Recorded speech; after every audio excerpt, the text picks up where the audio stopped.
Hey everyone, welcome to the Story Spectrum.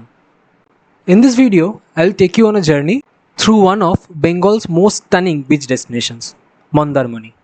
So let's dive right in.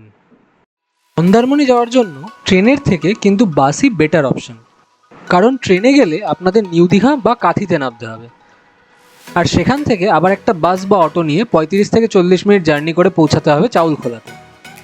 সেই চাউলখোলা থেকে 15-20 minute time লাগবে আপনাদের মন্দারমণি পৌঁছাতে। আমরা আমাদের ট্রিপটা কিন্তু বাসেই করেছিলাম। এসবিএসটিসির অ্যাপ থেকে আমরা সকাল 7টার প্ল্যানেট টু দীঘা বাস বুক করি। এই বাসের ভাড়া পড়েছিল 150 টাকা।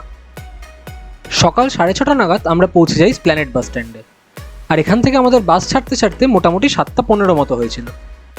সকাল 8:30 নাগাদ আমরা পৌঁছাই কোলাঘাট। এই কোলাঘাটে কিন্তু খাবার দাবারের অনেক দোকান রয়েছে, তো আপনারা চাইলে এখানে কিন্তু সকালের ব্রেকফাস্টটা সেরে নিতেই পারেন। কোলাঘাটে 15 মিনিট রেস্ট নিয়ে আমরা আবার আমাদের যাত্রা আরম্ভ করি, আর আমাদের পরবর্তী স্টপ হলো চাউলখোলা। চাউলখোলা পৌঁছাতে আমাদের সকাল 11টা বেজে যায়। এখান থেকে আপনারা অটো বা গাড়ি নিয়ে চলে যেতে পারেন মন্দারমণি। ভাড়া পড়বে 200 থেকে 250 টাকা। মন্দারমণিতে আমাদের স্টে হচ্ছে হোটেল কোয়েস্টিনে। এই হোটেলটা মেন মন্দারমণি এরিয়া থেকে 4-5 কিলোমিটার দূরে হলেও বিচের কিন্তু একদম ওপরেই অবস্থিত। এই হচ্ছে আমাদের হোটেল কোয়েস্টিন বিচ রিসর্ট। আপনারা চাইলে কিন্তু নিজের গাড়িতেও আসতে পারেন, এখানে গাড়ি রাখার জায়গাও রয়েছে।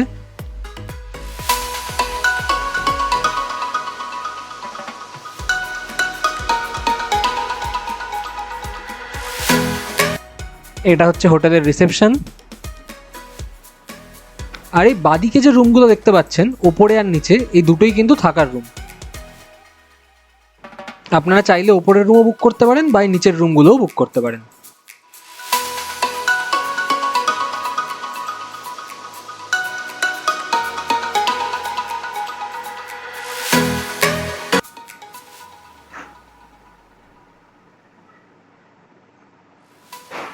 এই হচ্ছে রেস্টুরেন্ট, এখানে ভেতরেও খাবার জায়গা রয়েছে, আবার আপনারা চাইলে এই বাইরের টেবিলগুলোতেও বসে খেতে পারেন।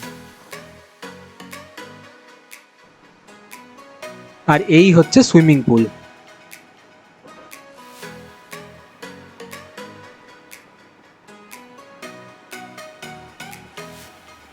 এই পুলটা কিন্তু মোটামুটি ঠিকঠাক সাইজের, খুব ছোট পুলও নয়, তো আপনাদের কিন্তু এই পুলে বেশ ভালোই লাগবে।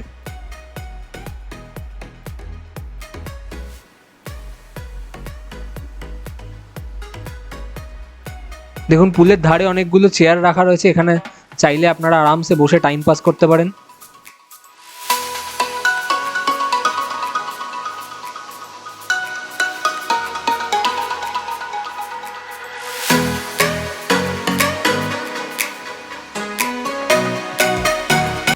আর এই হচ্ছে আমাদের রুম।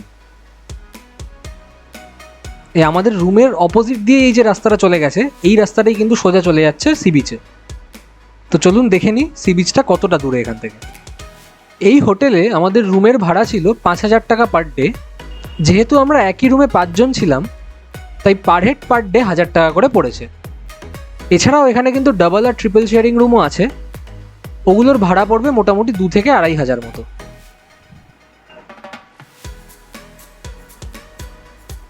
এই দেখুন সি বিচ, মানে যেমন দেখালাম আর কি, আমাদের রুমটা থেকে জাস্ট 2 মিনিট হেঁটে, 2 মিনিটও না তারও কম। আর এই রাস্তাটা কিন্তু খুবই সুন্দর, এখানে দেখুন দোলনা রয়েছে, বসার জন্য চেয়ার রয়েছে।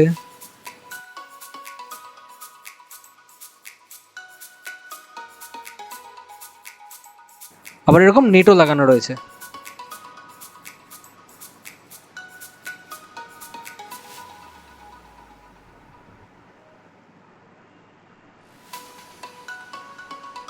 আর যেহেতু এই এরিয়াটা মেন মন্দারমণি থেকে বেশ কিছুটা দূরে অবস্থিত, তো বিচ দেখুন পুরো ফাঁকা, মানে মনে হবে আপনার প্রাইভেট বিচ।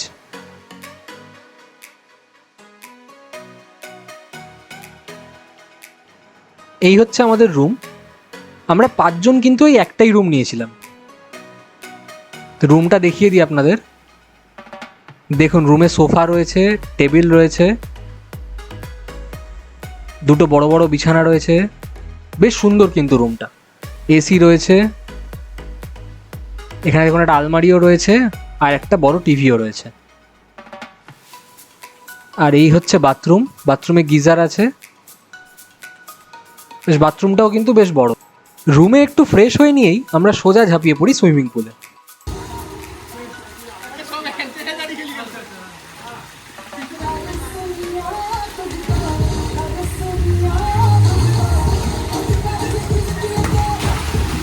দুপুরে একটু রেস্ট নিয়ে বিকালে আমরা বিচে হাঁটতে বেরোই। আর দেখুন, ঠিক যেমন আপনাদের বলছিলাম যে এই বিচটা এতটাই ফাঁকা যে মনে হবে যেন আপনার প্রাইভেট বিচ।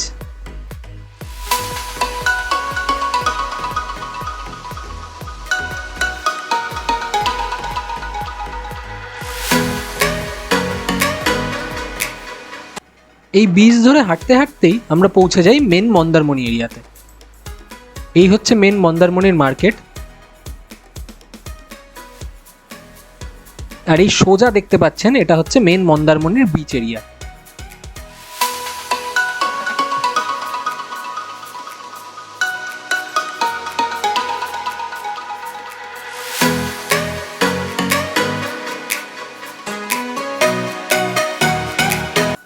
এই দেখুন, এই সিঁড়িটা নেমে গেছে বিচের দিকে।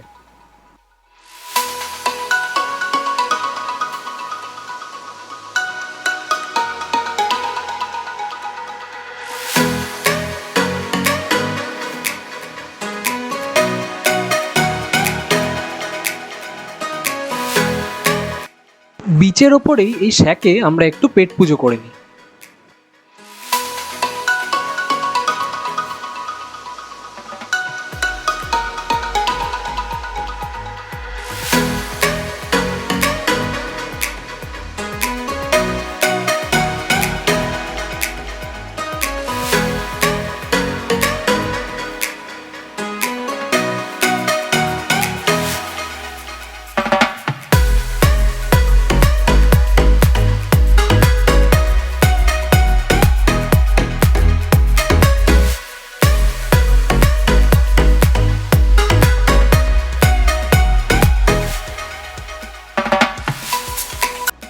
রাত 8টার দিকে আমরা হোটেলে ব্যাক করি।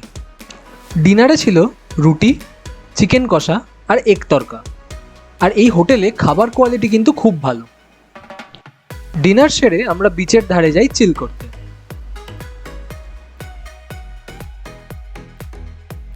আজ আমাদের প্ল্যান সমুদ্রে স্নান সেরে লাঞ্চ করে বেরিয়ে পড়া জগন্নাথ মন্দিরের উদ্দেশ্যে।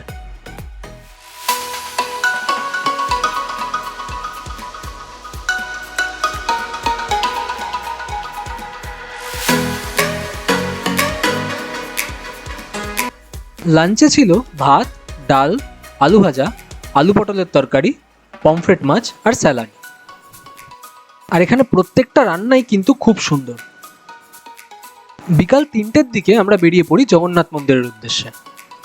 প্রথমে অটোয় করে আমরা পৌঁছাই চাউলখোলা, তারপর সেখান থেকে বাস ধরে সোজা জগন্নাথ মন্দির। চাউলখোলা থেকে বাসে টাইম লাগে 25 থেকে 30 মিনিট মতো। এই মন্দির কিন্তু ওল্ড দীঘা আর নিউ দীঘার মাঝে অবস্থিত। দুটো জায়গা থেকে এর ডিস্টেন্স অলমোস্ট 2 কিলোমিটার। প্রায় 4:15-20 নাগাদ আমরা পৌঁছে যাই জগন্নাথ মন্দিরে। এই হচ্ছে মন্দিরের বাইরে জুতো রাখার জায়গা। আর এর উল্টো দিকেই রয়েছে গেট নাম্বার 6। এই গেট নাম্বার 6 দিয়েই আপনাদের মন্দিরে প্রবেশ করতে হবে। দীঘার এই জগন্নাথ মন্দিরের উচ্চতা 213 ফিট। এই মন্দির পুরোটাই কিন্তু রাজস্থানী বেলে পাথরের কাজ দিয়ে তৈরি। টোটাল 24 একর জমির ওপর এই মন্দির তৈরি করা। পুরীর জগন্নাথ মন্দিরের মতোই এখানে টোটাল 4টি দ্বার আছে। পূর্বে আছে সিংহদ্বার, পশ্চিমে ব্যাঘ্রদ্বার, উত্তরে হস্তিদ্বার এবং দক্ষিণে অশ্বদ্বার। এই মন্দির কিন্তু কলিঙ্গান আর্কিটেকচারাল স্টাইলে তৈরি। আর এটাকে আপনারা পুরীর জগন্নাথ মন্দিরের একদম রেপ্লিকা বলতে পারেন। পূর্ব দিকের সিংহদ্বার দিয়ে আমরা মন্দিরে প্রবেশ করি।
মন্দিরের ভেতরেই রয়েছে এই সুন্দর নারায়ণ মূর্তি।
মন্দিরের দেয়ালের কাজ দেখুন, কি অসম্ভব সুন্দর কাজ।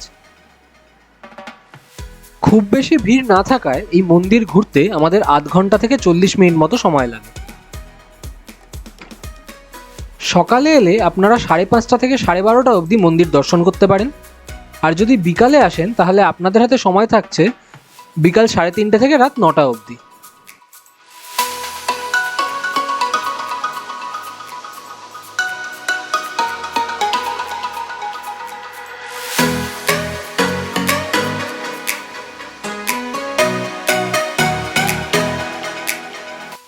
সৌভাগ্যবশত আমরা মন্দিরের পতাকা পরিবর্তনও দেখতে পাই। মন্দির দর্শন করে বেরোনোর সময় আমরা দেখতে পাই জগন্নাথ, বলরাম আর সুভদ্রার 3টি রথ রাখা রয়েছে। মন্দির দর্শন করে আমরা সোজা চলে যাই সি বিচের দিকে, আর এই সি বিচ ধরে হাঁটতে হাঁটতেই আমরা পৌঁছে যাই ওল্ড দীঘায়। রাতের বেলায় ওল্ড দীঘা কিন্তু প্রচণ্ড জমজমাট, আর এর বিশ্ব বাংলা পার্কও রাতের বেলায় আলো জ্বললে খুব সুন্দর লাগে।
আজ আমাদের বাড়ি ফেরার পালা।